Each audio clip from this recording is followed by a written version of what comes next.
अस्सलाम वालेकुम नाज़रीन, मेरान टीवी न्यूज़ में आओ यहाँ सायरा सुमरो आईने बुलेटिन में असा सगत साथींदो मुबशर सलंगी। इस सब खबरी का नजर हेडलाइन ते।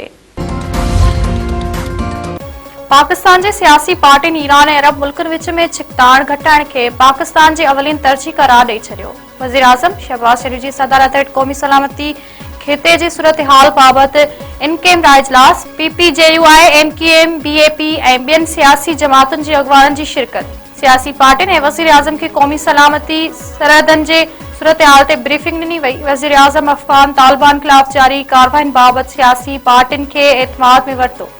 इजलास में PTI ऐं सुन्नी इतिहाद काउंसिल जा मेंबर शरीक न थिया।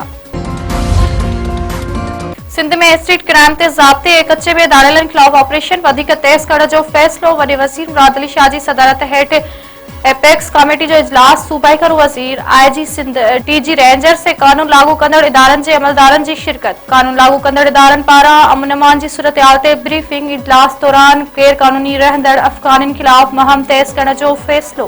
वॾे वज़ीर मुराद अली शाह स्ट्रीट क्राइम ऐं कचे में ऑपरेशन तेज़ करण जी हिदायत करे छॾी।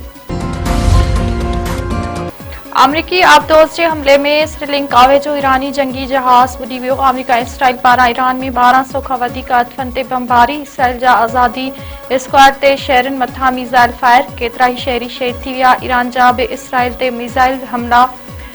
तल हबीब में केतिरियूं ई सरकारी इमारतूं तबाह थी वयूं। ईरान बहरीन में अमरीका जो सभ खां वॾो रेडार सिस्टम खे तबाह करे छॾियो।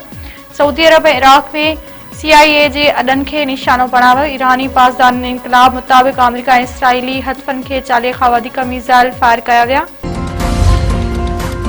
ईरानी गार्ड अबनाई हरमज़ ते मुकमल कंट्रोल हासिल करण जी दावा करे छॾी। अमरीकी सदर ट्रंप चयो आहे त ज़रूरत पवण ते अबनाई हरमज़ में कमर्शियल जहाज़नि सां गॾु अमरीकी नेवी बि उमाणी वेंदी। इसराइल जे दिफ़ा वारे वज़ीर चयो आहे त आयतुल्लाह ख़ामनाई बाद उन जे हर जानशीन खे निशानो बणाईंदासीं।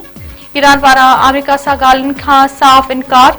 शहीद आयतुल्लाह ख़ामनाई जे सीनियर मशीर मोहम्मद मखीर चयो आहे त ईरान अमरीका सां कॾहिं बि ॻाल्हियूं न कंदो। सिंध जे वॾे वज़ीर तरफ़ां ईरानी काउंसलेट जो दौरो। ईरानी सुप्रीम लीडर आयतुल्लाह ख़ामनाई ऐं संदसि साथियुनि जी शहादत ते ताज़ियत जो इज़हार। वॾे वज़ीर चयो आहे त ईरानी सुप्रीम लीडर आयतुल्लाह ख़ामनाई ऐं संदसि साथियुनि जी शहादत ते दिली ॾुख पहुतो आहे।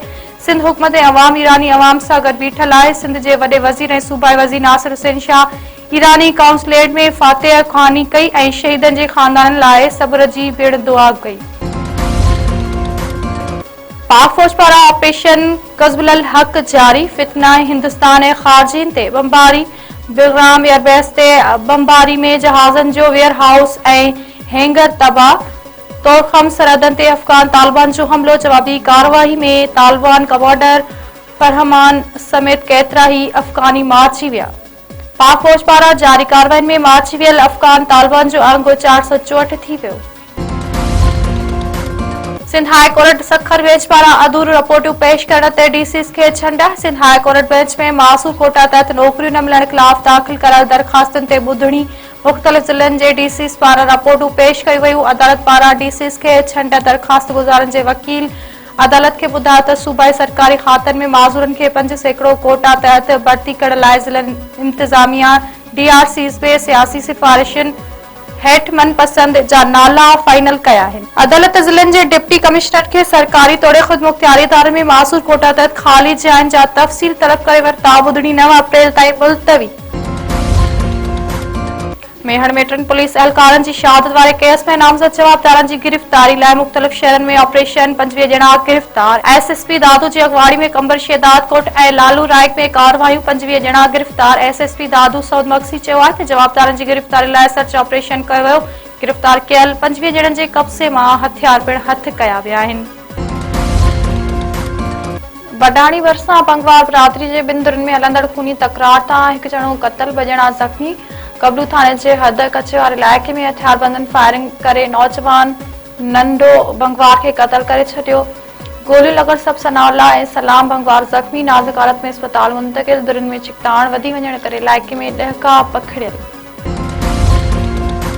सीता रोड वेझो 2 धुरनि में जहिड़े दौरान कुहाड़ियूं लॻण सबबि नौजवान क़तल, 2 ॼणा ज़ख़्मी। ॻोठ सीता नदी में सोलंकी बिरादरी जे बिंदुरनि में ॿारनि जी ॻाल्हि था छेड़ो। नौजवान मोहम्मद सिद्दीक सोलंकी मारिजी वियो।